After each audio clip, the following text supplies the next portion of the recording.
This simple statement is as important and fragile today as when it was written. The American Rifleman video collection is dedicated to the members of the National Rifle Association of America, whose patriotism helps protect this sacred American right. The National Rifle Association proudly presents the American Rifleman video collection. This outstanding collection is a tribute to the rich history of firearms, showing how the gun has changed the world like no other invention. A virtual encyclopedia of firearms, this series takes an unprecedented look at firearms evolution, from the invention of gunpowder and the earliest flintlocks, to the first revolvers and guns that changed the face of warfare, even new technologies of today and beyond. We'll go inside the minds of history's most brilliant gun designers, like Winchester, Colt, and Browning, Luger, Remington, and more. See how and why guns are designed the way they are, and what makes each unique. Gun ownership is a right entrusted to all Americans. Your participation in the American Rifleman video collection supports the NRA's efforts to protect that right. Whether you're an avid shooter, gun collector, or simply a proud American gun owner, you will find this exclusive NRA collection both revealing and fascinating. The gun has played a critical role in history, an invention which has been praised and denounced, served hero and villain alike, and carries with it moral responsibility. To understand the gun is to better understand history. It's called walking fire and steel rain. With the simple pull of the trigger, the effect can be sudden, stunning, and overwhelming. When an extreme situation demands an extreme response, the call goes out for modern machine guns and submachine guns. Rapid firepower, next on Tales of the Gun.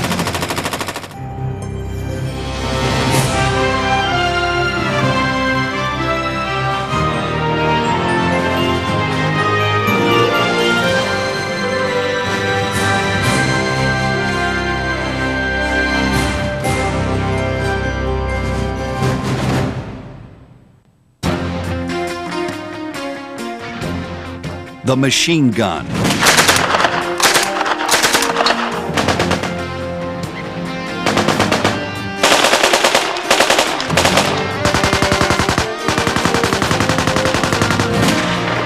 Its distinctive sound and destructive force have resonated on battlefields throughout the world for more than a century.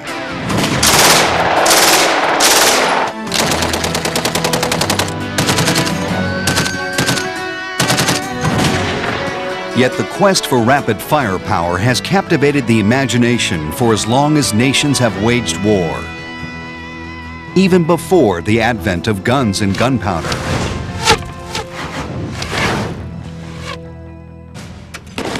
The first practical success was born on the front lines of the American Civil War. The Gatling gun and its offspring were state-of-the-art for nearly 50 years. Though highly effective, these early machine guns were heavy and cumbersome and had to be fired manually using a hand crank. Consequently, they played a limited, specialized role in the military.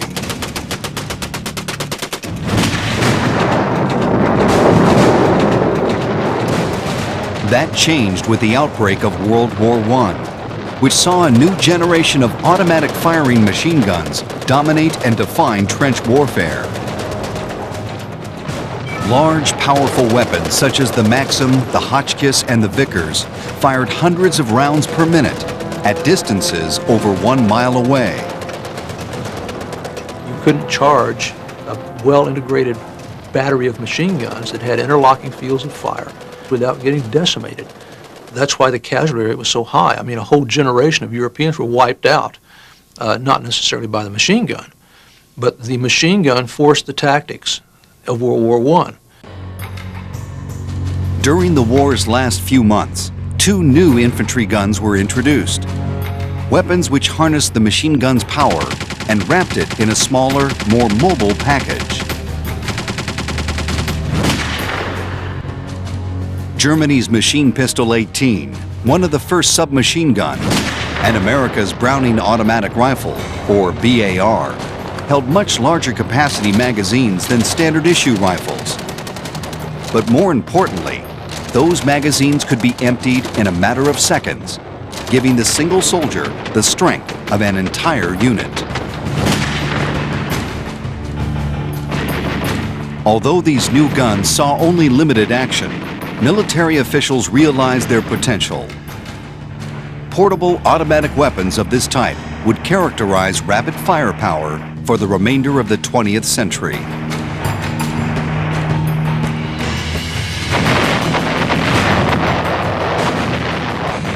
A generation after World War I ended, a new war erupted. This time, the fighting wasn't limited to trenches dug in Northern Europe. World War II was fought around the globe, in cities and jungles, in deserts and mountains. And a variety of machine guns proved indispensable on every front.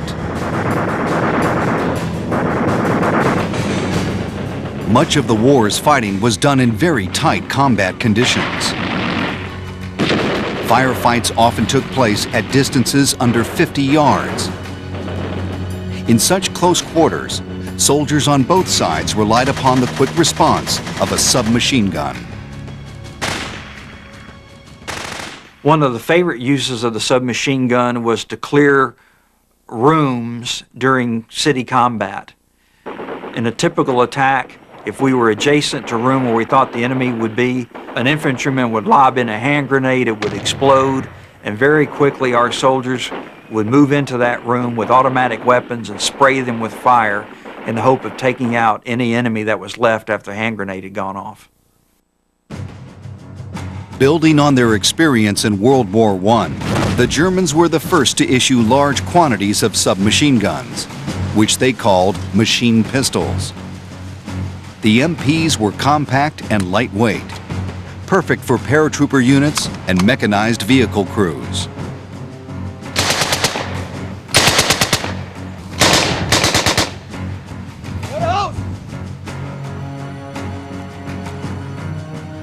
Germany's premier machine pistols were the so-called Schmeissers, the MP-38 and MP-40. Both weighed less than 9 pounds, held a 32-round magazine, and fired at a rate of 500 rounds per minute.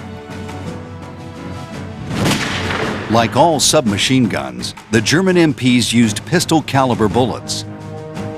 This limited their effective range to 70 yards, less than the length of a football field. With practice, an experienced soldier could accurately fire single shots, short bursts, or full magazines.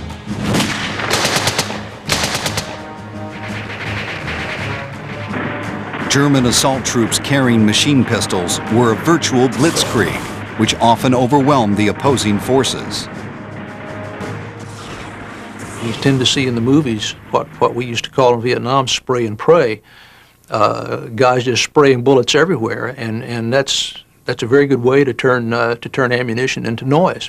The appropriate way to use any fully automatic weapon is not to empty the magazine with one pull of the trigger, but to fire in short bursts. That enables you to achieve control and also enables you to achieve a higher probability of hit. The Allies were not as quick as the Germans to grasp the submachine gun's tactical value. It was only after the war began that military officials added one to their arsenal. The John Thompson-designed .45 caliber submachine gun. Originally built for use in World War I as a trench broom, the Thompson fired 100 rounds in only a few seconds. However, the war ended before the gun reached the battlefield. But at the onset of World War II, the Thompson was reintroduced and quickly became a favorite with the troops. It was later modified and designated the M1. Most were issued to armored vehicle crews, squad leaders, and paratrooper units. Another very effective use of the submachine gun in close quarters combat was to use it against the crews of enemy armored vehicles or pillboxes. Once our troops were up close and believed that they had captured it, it was not unusual for an American soldier with a submachine gun to step forward and spray a clip of ammunition inside of the pillbox or through the open hatch. During the war, the Allies produced large quantities of new, less expensive submachine guns. The American-made M3, better known as the grease gun, and the British-made Sten. This is the British Mark II Sten submachine gun. It's very simple, blowback operated, fires from an open bolt. 32 round magazine, slap it home, take it off safe.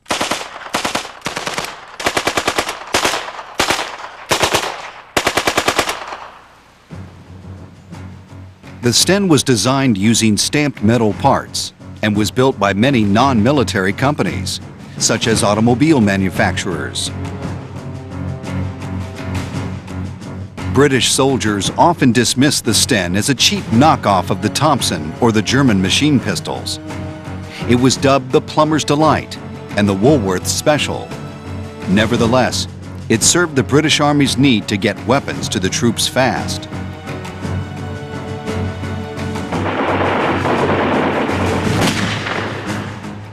But no one valued this submachine gun more than the Soviet Union. Over 8 million were produced between 1940 and 1945. The Red Army often armed entire infantry units with submachine guns. Its leader's idea of assault tactics was to send in enough men to overwhelm the enemy, and they didn't care too much about the casualty bill. If a soldier's life expectancy in battle was going to be measured in minutes, there was really no point in spending weeks or even months teaching him how to use a rifle. Instead, they gave them submachine guns, weapons that they could point and shoot, and they didn't need much training to use them. One submachine gun born under unusual circumstances was the Russian PPS-43. This is the PPS-43 pistol Pulyamet Sudarev, designed by an engineer named Sudarev during the siege of Leningrad and built mostly from stamped parts.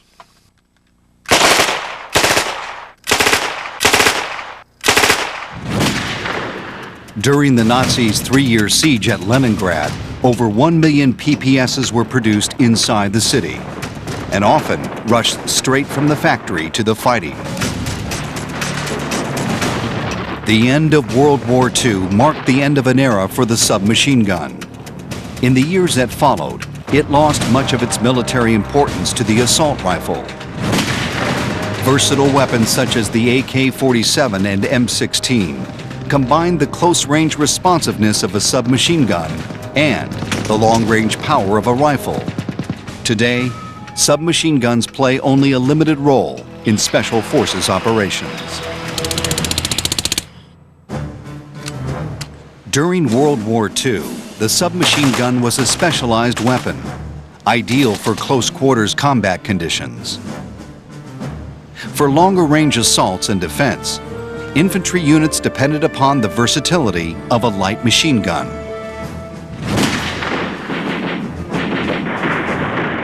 Its mobility, range, and firepower were central to a squad's ability to safely maneuver on the battlefield.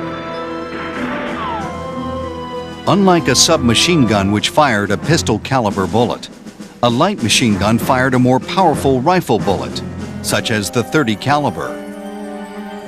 This gave it greater punch at much greater distances. Most models had an effective range of 1,000 yards, more than half a mile, and a rate of fire of over 500 rounds per minute.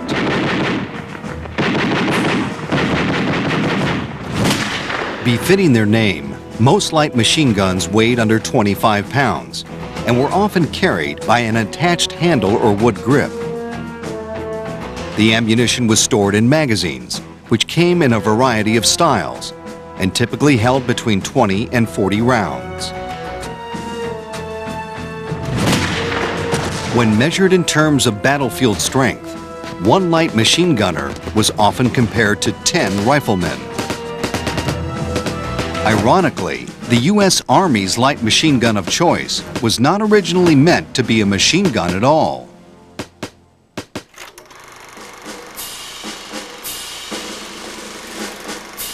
When the Browning automatic rifle was designed in 1918, legendary gunmaker John Browning intended it to be used as an assault rifle.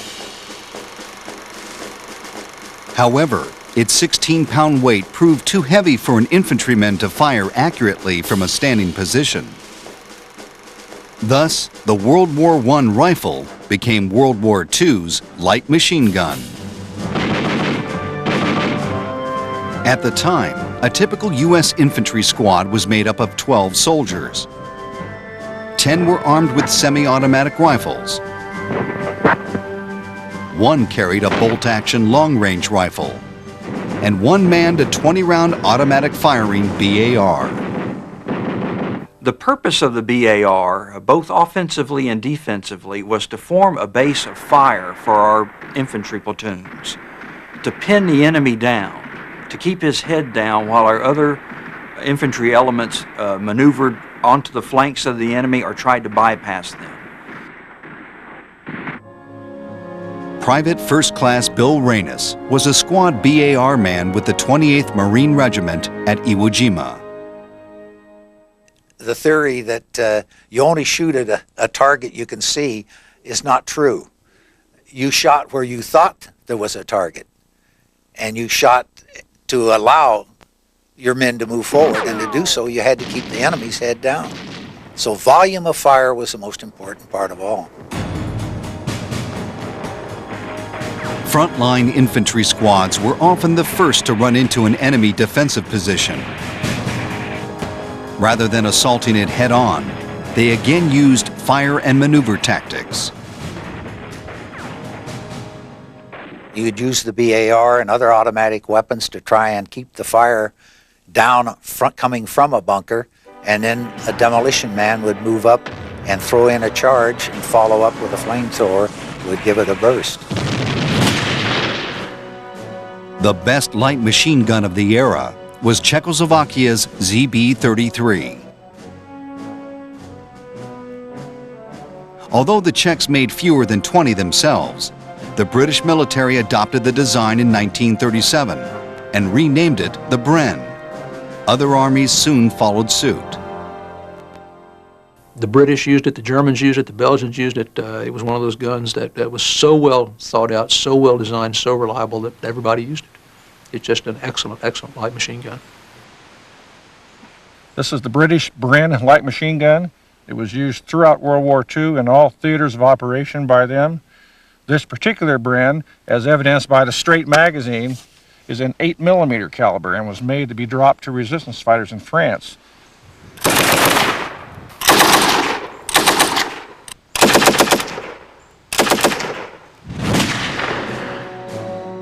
The standard Bren came equipped with a distinctive top banana box magazine. Like the BAR, it was fired mostly from the prone position using a bipod. But the Bren could also be fitted with a larger capacity pan magazine and flexibly mounted on a tripod for a longer sustained rate of fire. British troops loved the Bren for its simplicity to maintain, reliability under harsh conditions, and extreme accuracy. Even though Great Britain stopped producing the Bren in 1971, it is still considered the finest light machine gun ever made.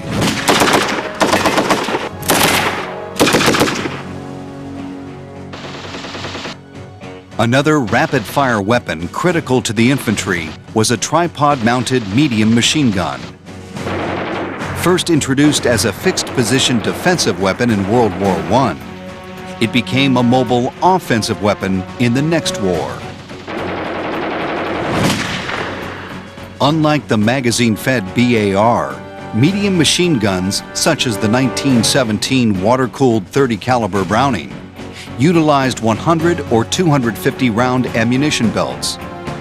This allowed for much longer periods of sustained fire. The mediums were too heavy for an infantry squad to carry on patrol. Instead, special weapons crews were assigned to bring the gun forward and then set it up in position. When firing in support of advancing infantry, gunners used a series of manual controls to accurately pinpoint their weapon. You use the traverse and elevating mechanism to move the fire ahead of the attacking forces, so that as they move, you shift fires. They do the same thing with artillery. It's essentially shifting the fire as your friendly troops move forward. You shift the fires onto the enemy. One of the key things that the American Army tried to do was in placing their machine guns so they could reach out as far as possible and engage the enemy at ranges of up to 300 or 400 meters. Therefore, the enemy was exposed to fire for much longer periods during the attack of our positions. But as good as the Allied machine guns were, the Germans had something better. It was, in fact, a revolutionary new hybrid, the universal machine gun.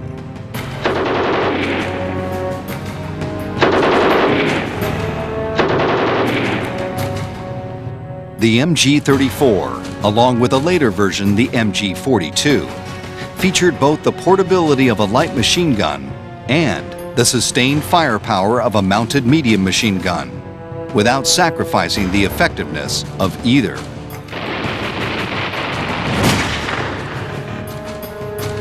The versatile MGs weighed just 30 pounds. They could be bipod mounted for prone position fire, tripod mounted for sustained fire, or flexibly mounted for anti-aircraft fire. They could be belt fed or fitted with a 75-round drum magazine. Perhaps their most amazing feature was their incredible rate of fire. An MG-34 exceeded 800 rounds per minute, while the MG-42 fired an incredible 1,200 rounds per minute. The noise in particular affected our soldiers. They said the high cyclic rate of fire of that machine gun sounded like a sheet being torn in two. In fact, many soldiers reported after the war that the sound of the weapon was much more terrifying than its actual effect.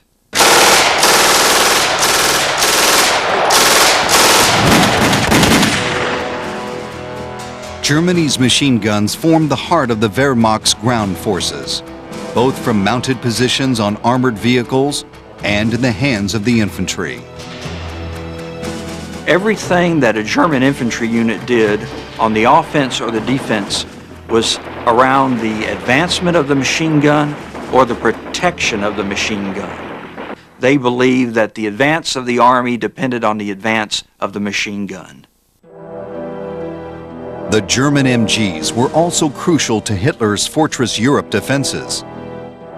Advancing Allied troops ran into thousands of machine gun nests and bunkers.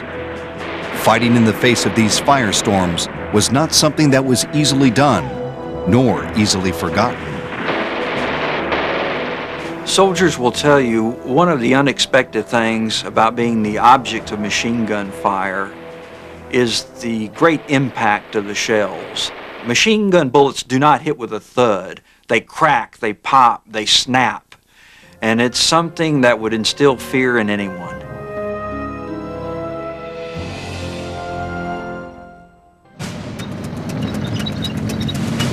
During the First World War, the tank was developed as an anti-machine gun weapon, employed to break through barbed wire and roll through trench defenses. Armies also placed machine guns on tanks, and by World War II, this configuration had permanently changed the nature of ground warfare. As with many machine gun-related advances, the Germans were among the first to mount machine guns on mechanized vehicles. Armored tanks and personnel carriers were large enough to support not only the weight of one or more large guns, but also the vast amounts of ammunition needed. These weapons were key ground components during the Nazi blitzkrieg. The early German successes forced other nations to take notice. Soon, most combat vehicles featured a mounted medium or heavy caliber machine gun. U.S. tanks featured two types of machine guns. A fixed position .30 caliber aligned with the cannon, and a much more powerful .50 caliber mounted on top.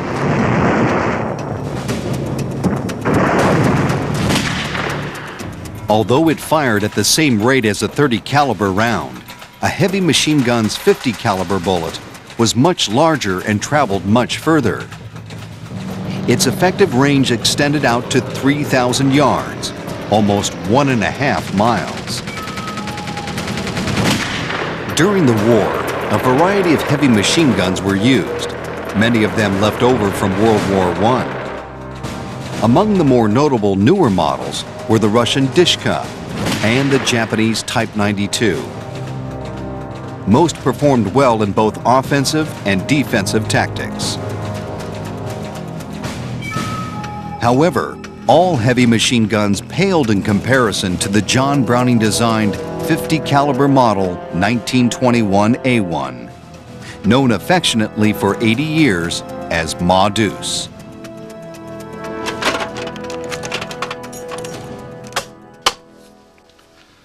This is Ma Deuce, the M2 Browning .50 caliber machine gun, the most long-lived machine gun in the world. It has an effective range of 1 mile. It has a maximum range of 4.5 miles.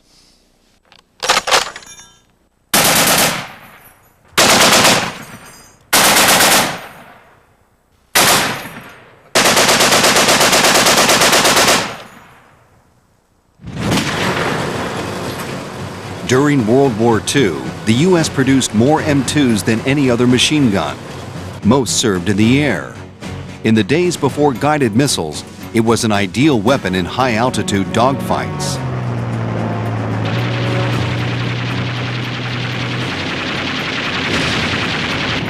Against ground targets, the M2's .50 caliber bullets had no trouble destroying Germany's trains, planes, and tanks.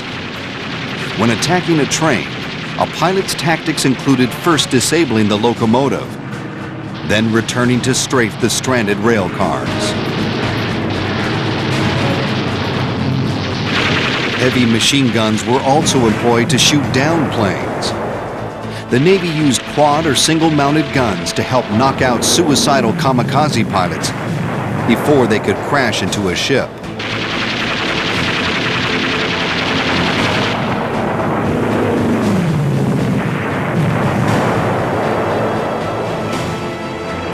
On the ground, vehicle and tripod-mounted M2s helped turn the Allies' civilian recruits into a poised, nearly unbeatable fighting force.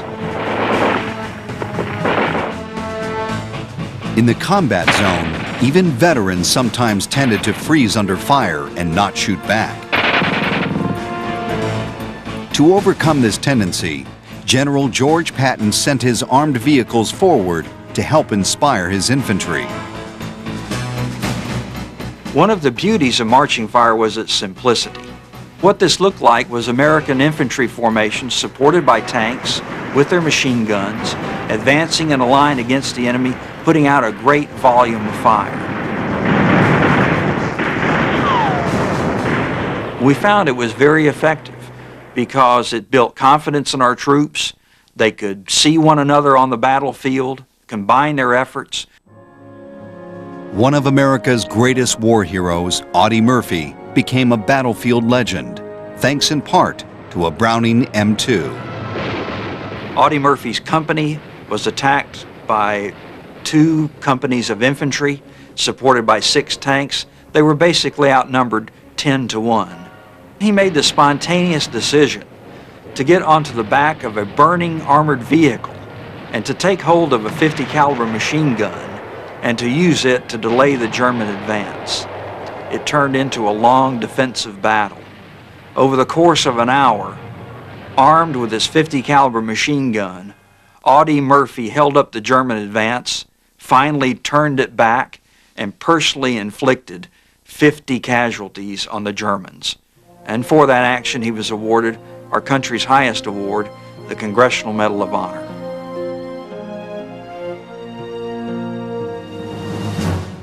Occasionally, machine guns were mounted on jeeps and used in what Winston Churchill described as butcher and bolt raids. These attacks into enemy-held territory were a forte of Britain's Special Air Service in North Africa. On one memorable occasion, they used 17 of these machine gun-armed jeeps to attack a main Luftwaffe airbase. They drew them up in 2 parallel lines at the head of the runway and set off in formation, firing to each side at each aircraft as they came abreast of it. And they continued down the runway until they ran out of ammunition, blowing each aircraft to pieces.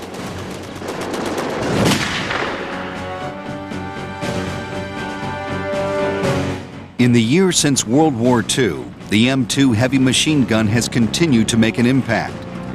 During the Korean War, soldiers used its devastating firepower to fend off mass attacks by Chinese troops wielding submachine guns and automatic rifles.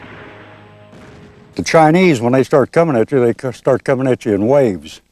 We let them get about 1,000 yards before you open up with it. At 1,000 yards, it's got a pretty good punch to it. But without this particular weapon,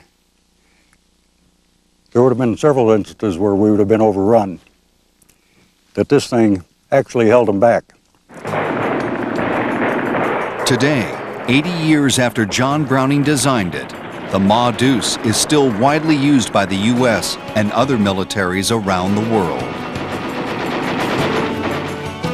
Perhaps more than any other weapon, the Browning 50 caliber machine gun has a legacy of tremendous service by American forces.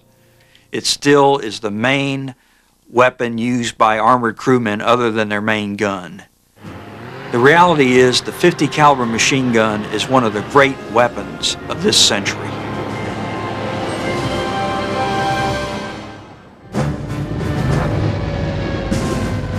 In the years following World War II, the machine gun evolved into fewer but more versatile versions.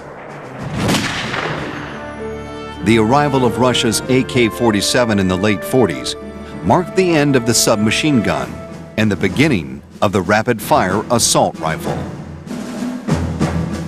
Weapons like the AK-47, along with America's M16, combined the large capacity magazine of a submachine gun and the large caliber round of a rifle.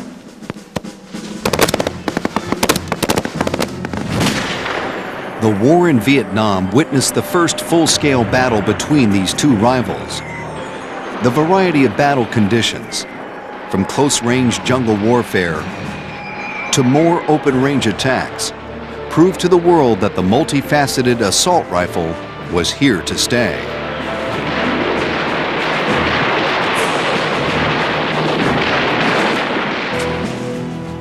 During this period, another type of machine gun was born, one modeled after Germany's Universal series.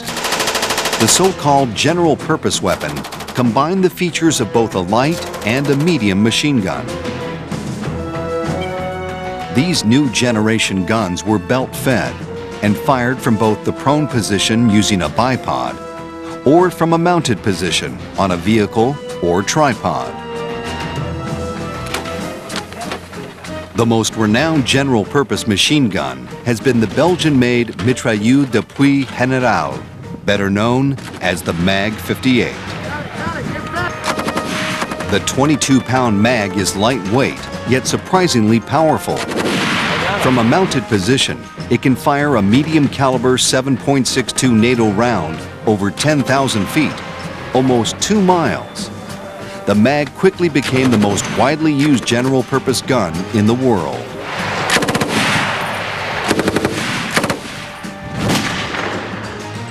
The U.S. military, however, adopted its own version of the general-purpose machine gun, the M60. This is the M60 machine gun in caliber 7.62 NATO. It was used extensively during the Vietnam War.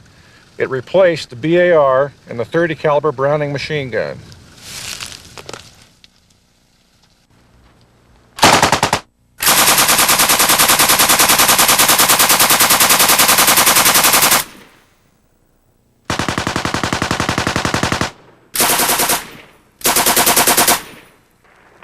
Its maximum rate of fire, the cyclic rate, is over 550 rounds per minute. Initially, the M60 suffered from several design flaws, resulting in its well-known derisive nickname, the Pig. When firing from the fixed The main problem was that it was very difficult to change the barrel, and that's something that you have to do in a gun of this type, an air-cooled gun for use in the sustained fire role. You have to change the barrel every 250 to 500 rounds. Unfortunately, to change the barrel of the M60, you actually had to grab hold of it, and by that time it was probably getting on for red hot. in the delivery of fire. Although several design changes were implemented, the M60 never overcame its early detractors. Still, for a soldier used to lugging an old .30 caliber Browning into battle, the lightweight M60 at 23 pounds was a big improvement. When we first got them, when I first joined the Army, we traded in M1919 A6s, which we were using in the light machine gun role. In fact, these things weighed 35 pounds, they were ponderous, they were unwieldy, so we were quite happy to get the M60. In my experience at the time, the guns were extremely reliable.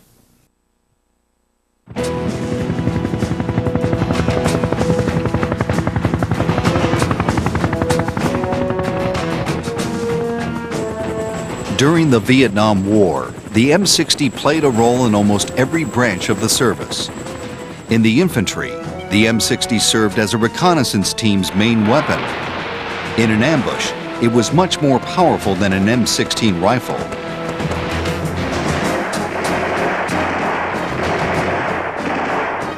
If you were in a firefight, you want to keep that machine gun fit.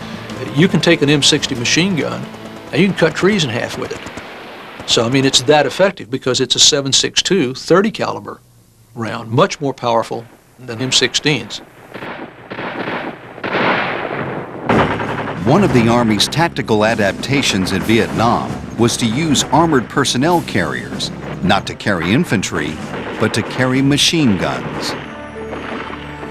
We learned early on in the war to mount machine guns on our armored personnel carriers and to use them to literally bash their way through the jungle.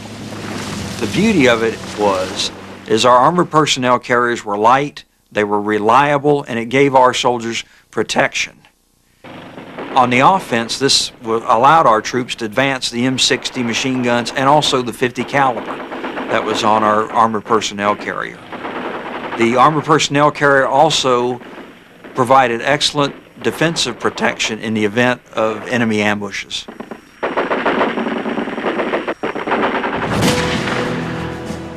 The general-purpose M60 also found its way up into the skies. Many helicopters feature dual-mounted machine guns, mechanically controlled by a gunner seated inside.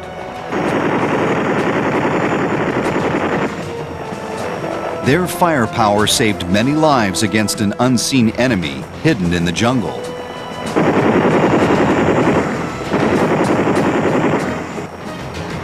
Helicopter gunships were often fitted with other types of machine guns, including .50 caliber Brownings,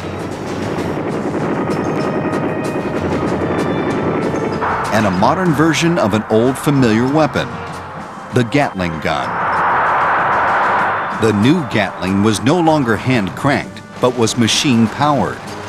This enabled its rate of fire to exceed 5,000 rounds per minute. Gatling-equipped helicopters proved extremely valuable against both infantry and light vehicles.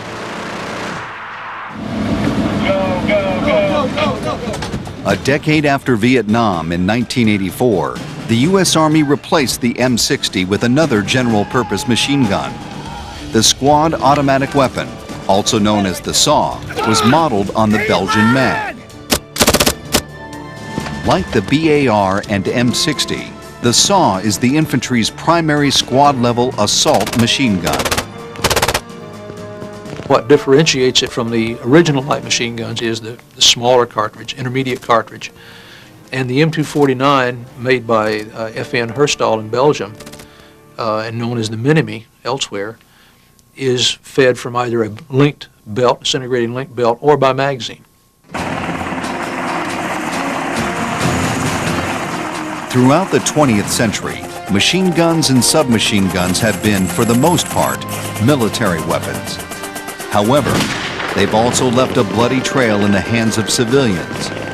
On the urban battlefield, rapid-fire weapons have found a home on both sides of the law.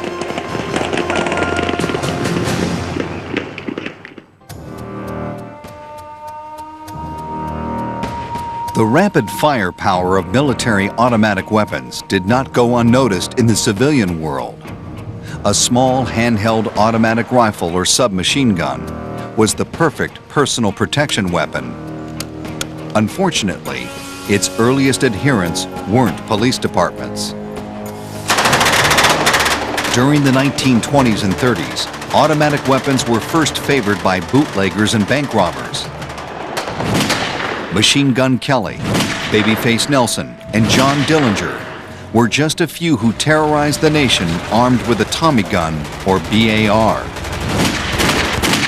The reign of terror reached an apex on St. Valentine's Day, 1929.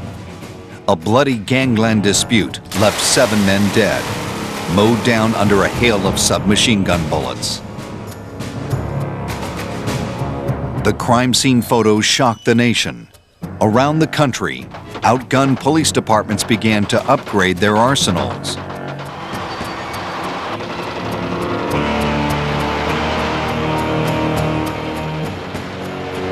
Under FBI Director J. Edgar Hoover, government agents learned how to fight back. The G-men underwent training using many of the same weapons and methods employed by the criminal underworld. The police were soon on the offensive, armed with their own BARs and submachine guns. This reenactment of the death of Bonnie and Clyde was filmed just minutes after the actual ambush took place. It clearly demonstrates the overwhelming force and destructive ability of automatic weapons.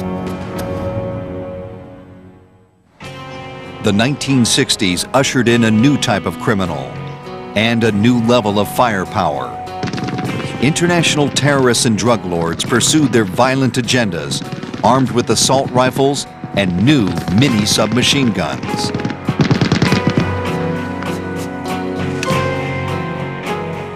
The most famous of all mini subguns was first produced in 1951. It was designed by an Israeli army major named Uziel Gal. It set a pattern. It was a very ingenious design. It was able to be made very compact because the bolt telescoped over the barrel, and that enabled the barrel of the gun to be made very compact. So for troops in armored fighting vehicles, and that's what it was designed for, you could get out very quickly and you weren't encumbered by a big long gun.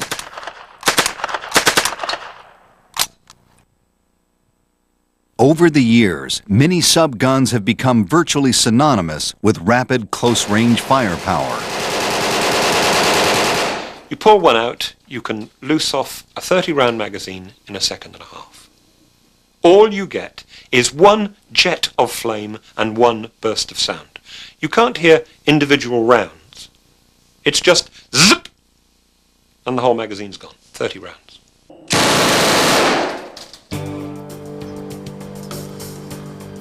Feeling outgunned once again, police assault teams and federal agencies responded by acquiring assault rifles and mini subguns like Heckler & Koch's MP5.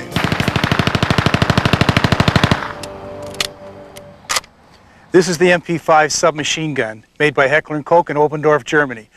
Possibly the finest machine gun in the entire world.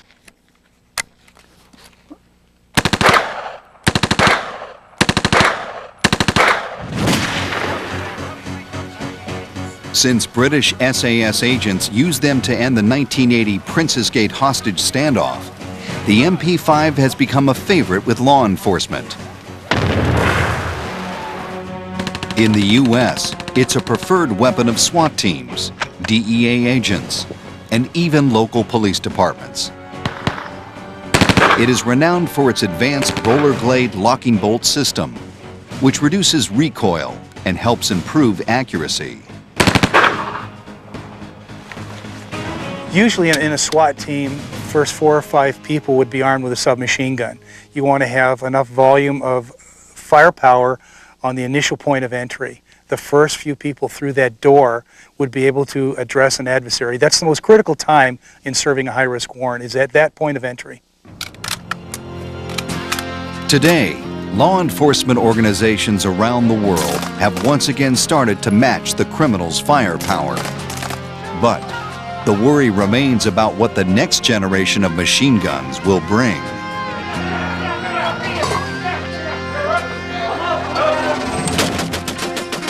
Over the years, the machine gun has served a vital role in nearly every conceivable combat scenario. More than any other single advance in weaponry, the machine gun allowed an individual or small group to dominate a battlefield. Under a hail of bullets and to a staccato beat, the machine gun and submachine gun changed the way armies fight. Today, when an extreme situation demands an extreme response, the call still goes out for rapid firepower.